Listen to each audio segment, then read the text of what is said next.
درېیمه خبره کومه ده کام دی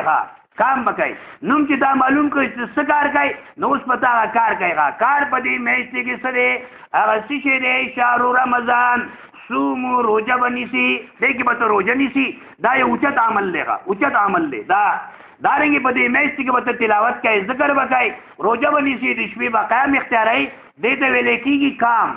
دا دویمه خبره شله درېیمه خبره انعام دی یو سړی چې کوم دی یو کار اختیاروي نو هغه ته انعام به څه میلاویږي حدیث پاک کې راځي الصوم لی وانا اجزي به روژه ما لپاره ده او د دې بدله به زه ورکومه د دې مثال داسې دی لکه چا سره یو شی دی او ته ووایې چې دا ستا د جیب کې چې کوم څه شی دی دا زما دی نو الله تعالی د مسلمان عمل ته ویلي چې دا گویا دا زما دی الصوم لی وانا اجزي به روژه زما ده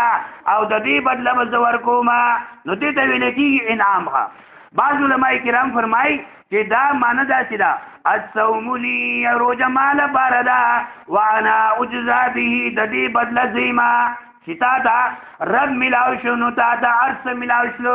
جس کو رب ملا اس کو سب ملا جس کو رب نہیں ملا اس کو ڈب ملا هغه به شی ملاو نشوه لہذا تا ته الله ملاویږي دا انعام دی نام کام اور انعام به تا څه ملاویږي چې تا روژه ونیوله روژه نو تا ته به انعام کې څه ملاویږي دومره قیمتي خزانه به ملاویږي چې هغې نه اوچته خزانه نشته دی هغه د الله تعالی ذات دی الله ذات به ورته ملاوي شي نور بیا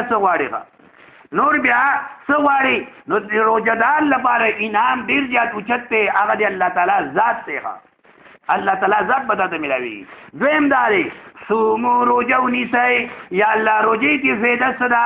تصحو تاسو ته به صحت ملاوي شي روژې کې نغده فایده دا ده چې مسلمان ته صحت ملاویږي یو انسان بیمار دی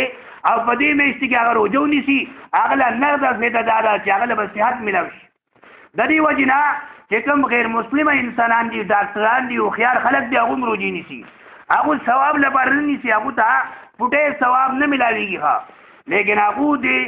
پیغمبر علیہ السلام دا حدیث اوریدلی لہذا صحت حاصلولو لپاره روژه نیسي دا کمال دی روژې کې غټ کمال دې ته وایي نغد کیش ایمرجنسي کیس دلته ملاویږي انسان ته هغه څه شی صحت دی کالو سر دا ژرنده چلیږي او دارنګې خوراک سکاک د کړ دی یو میاشتې که ته دا روژه ونیوله خطره ده چې دې بیماریانو کې مبتلا شي دومره بیماریانې چې د حد نه بار دي لہذا که د بیماریانو علاج کول غواړي هغه څه شی دی د الله پیغمبر فرمایي صومو تصحو روژه ونیسئ روژه که تاسو ته صحت پکاري چې زه روغ جوړ شم ما ته صحت ملاو شي نو روژه ونیسه د الله پیغمبر فرمایي د دې مثال آسان داسې دی لکه ذمېدار دی موږ ټول ذمېدار دی بوزغلی چې کوم دی هغه یې کرل دی بوزغلی بالکل تنګې دی باریک دی لیکن هغې نه اوبه بندي کړ دي او د نور بیټري په هغې باندې لګي څوک ورته وایي ای ظالم انسانه باریک تخم ته وګوره څومره پتلی دی څومره باریک دی او دې نه ته اوبه بندوي دې باندې دا زیاتې ولې کوي وایي دا نور بیټري چې دې باندې لګي دې سره ښه کېږي هغې نه اوبه یې وښکلي بوزغلي نه اوبه یې وښکلي دې سره دا ښه کېږي انسان چې کوم دی کالو سر د باندې د لوږې او د تندې نورو لګي لہذا د باندې لوږه راغله تنده راغله د ده یو صحت ملاویږي ډېر جراثیم د انسان جسم کې داسې دي چې هغه ورسره وسوځي د کرونا وایرس خو بېخوځي دا ذهن کې کېده چې د هغې به بېخوځي بنیاد به وځي نور چې کوم جراثیم دي د انسان جسم کې خطرناک دي بعض شیزونه د انسان جسم کې پیدا کېږي تاسو ګورئ ګېډې کې کار کې هم یو څه ګوره دوی 2 ځله چینجو دوی خوړه ګڼې پکې کلمې بدله شیشې خوړلي چا په خپله ګیله مه کوه دې بله چینجو ګولی خوره ستا د ګېډې کې چې کوم چینجي پیدا کېږي د هغې علاج دی دا به ختم شي څه کریټ دی سړی سیټ دی کریټ دی یوه دانه پکې خرابه ده ته دا لر مه کوه نورې ټولې دانې به سره خرابوي هغې نه چینجي اټومیټک پیدا کېږي د انسان جسم کې دندې کدی صفائی نه کوي خپل کور کې دی پونچه نه وي جارو نه وي لوښې نه صفا کېږي اټومیټک پای کې چینجي پیدا کېږي دارنګې د انسان دی به کال کې د چینجو دوی به هم خوري کال کې 2 ځله بس ډېر وي زما 80 کال عمر دی ما اوسه پورې چینجو دوی مار نه خوړلی نو ګېډې ته پکې اپریشن خپل دغه وکړه اکسره وکړه په خپله تا ته به پته ولګي دارنګه جراثیم دی کال کې چې کوم جراثیم دی خطرناک دې میاشتې کې مسلمان صحیح طریقې سره روزه ونیولا نو د الله تعالی د مسلمان صحت لپاره روزه کې ډېر کمالات الله تعالی یې کړي. یو کمال پکې دارې چې تا لپاره به صحت ملاوي شي. دا انعام دی، دا لږ انعام دی، دا ډېر لوی انعام دی، لوی انعام دی. لہذا مسلمان لپاره خاص طور سره خیال پکار دی. کام، نام اور انعام. نام یعنی د دې میاشتې نمونه، کام په دې کې سکول پکار دی، تلاوت کوا، مز کوا، ذکر کوا، فکر کوا.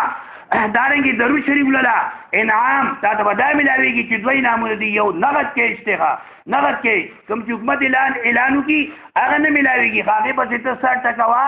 او دارنګه سره سجې لټوا هغه تا ته نه ملاويږي. دا نغد کې اشته چې رمضان کې دا ته ملاويږي، صحت ورته ملاوي شي. او صحت چاته په لکاو منیم نه ملاويږي. خاص په لکاو منی کې وسړې په لکاو روپے خرچ کی، لیکن رمضان سره چې کوم صحت ملاويږي او امراض به خونی کیږي هغه نه ملاويږي.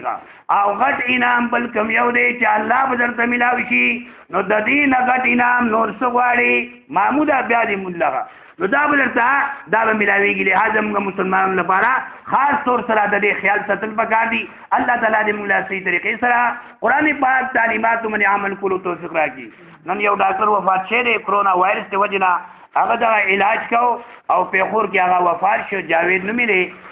نو هغه لپاره هم دعا کوي چې الله تعالی دې هغه خدمت قبول کړي، الله تعالی دې هغه شهادت قبول کړي، الله تعالی دې هغه وبخي او الله تعالی دې پسماندګانو له صبر جمیل توفیق ورکړي. دارنګه د مانسری ډېر لوی عالم وفات شوی دی، هغه د خدای پاک وبخي، الله تعالی دې ول جنت الفردوس نصیب کړي. او کوم عالم چې جیل کې دی مفتی کفایت الله صاحب، الله تعالی دې هغه جیل نه رها کړي. نو چې څومره حق پرست خلک دی یا الله ته دې هغه مدد وکړي. چا د څه مشکلات دي په دې میاشت کې کم کم ځای کې بندي، یا الله تا خپل قبضه قدرت سره